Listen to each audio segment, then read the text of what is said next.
Monsieur Boakari Berté, bonjour. Bonjour. Merci d'accepter cette interview. Le processus électoral en vue du renouvellement des instances de la Chambre nationale des métiers de Côte d'Ivoire a été officiellement lancé le 24 septembre dernier. En quoi consistent réellement ces élections? Chaque 6 ans, la Chambre nationale des métiers procède au renouvellement des organes. Alors, de quoi s'agit-il? Il y a les organisations professionnelles départementales au niveau des 127 départements au sens de la Chambre. Parce que la Chambre est organisée en 127 départements tenant compte de la vitalité au niveau de l'artisanat. Donc, il y a les organisations professionnelles départementales qui doivent procéder à l'élection des présidents. Ensuite, il y a également les comités interprofessionnels départementaux qui doivent également connaître une élection au niveau de leur président. Il y a également au niveau des chambres régionales de métiers des élections également pour renouveler également la présidence de ces chambres régionales.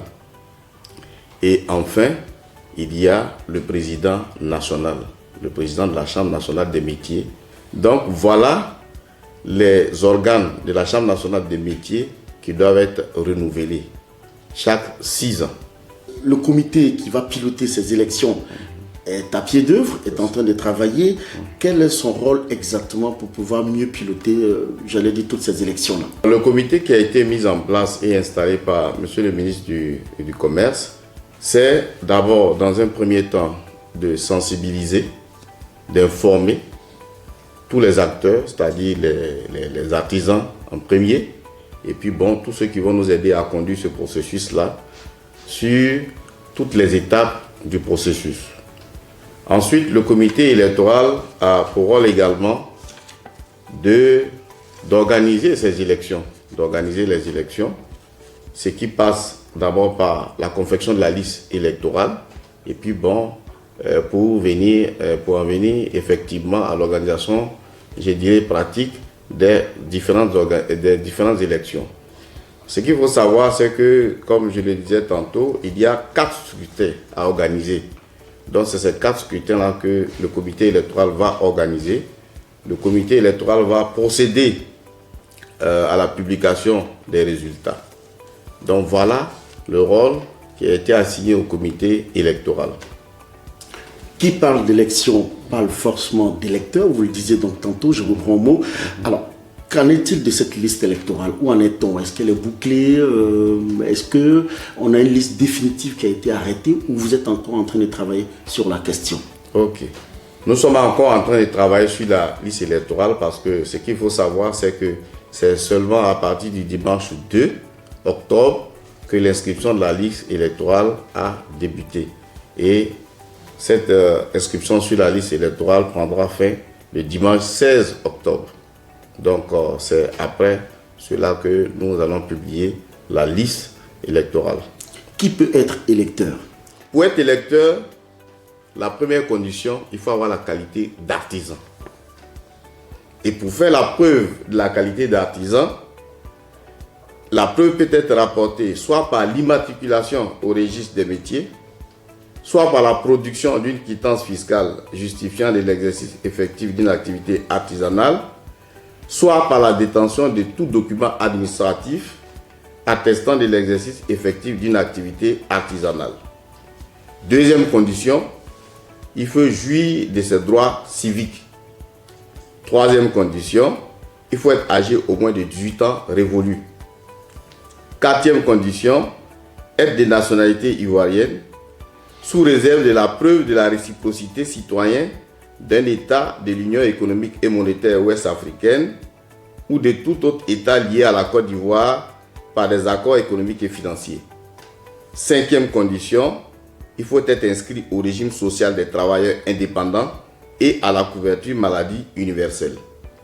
Donc voilà les conditions qu'il faut réunir pour être électeur. Alors, quel est le calendrier de cette élection? Au niveau de la confection de la liste électorale, l'inscription de la liste électorale va se passer du dimanche 2 au dimanche 16 octobre 2022.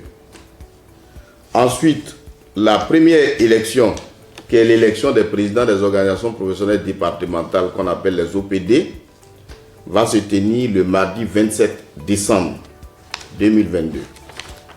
Ensuite, nous allons passer à l'élection des présidents des comités interprofessionnels départementaux le dimanche 8 janvier 2023. Nous allons faire l'élection des présidents des chambres régionales de métiers le vendredi 20 janvier 2023 et nous allons boucler la série d'élections par l'Assemblée générale élective du président de la Chambre nationale des métiers le samedi 11 février 2023. D'accord. Quels sont les différents lieux de vote?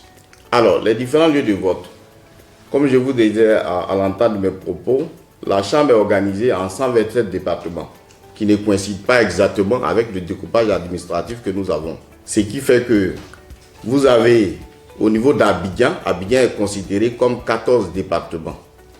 Et puis, vous avez à l'intérieur du pays, en dehors des 110 départements classiques que vous connaissez, vous avez 3 autres départements, c'est des sous-préfectures que la Chambre estime être des départements.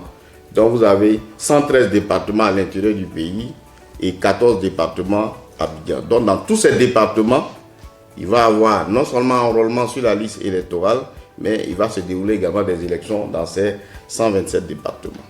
D'accord. Alors, dernière question, lors du lancement du processus, du processus électoral, le 24 septembre dernier, l'inspecteur général du ministère de tutelle a affirmé que les consignes du comité électoral, c'était donc d'organiser des élections claires, des élections transparentes et démocratiques, donc du coup inclusives, à l'issue desquelles la grande famille, bien sûr, des artisans ivoiriens se reconnaîtrait. Quel commentaire vous faites, bien sûr, sur ces propos? Ok. Pour nous, c'est une feuille de route pour nous. C'est des instructions et nous nous approprions cela et nous ferons en sorte effectivement que ces élections-là soient des élections apaisées, transparentes, crédibles, inclusives. Un dernier message à lancer donc à l'endroit de la grande famille des artisans. Ok. Alors le message que je voulais lancer à la grande famille des artisans, c'est de se mobiliser pour s'inscrire sur la liste électorale et participer effectivement à ces élections. Monsieur Boakari Berté, merci. Je vous en prie.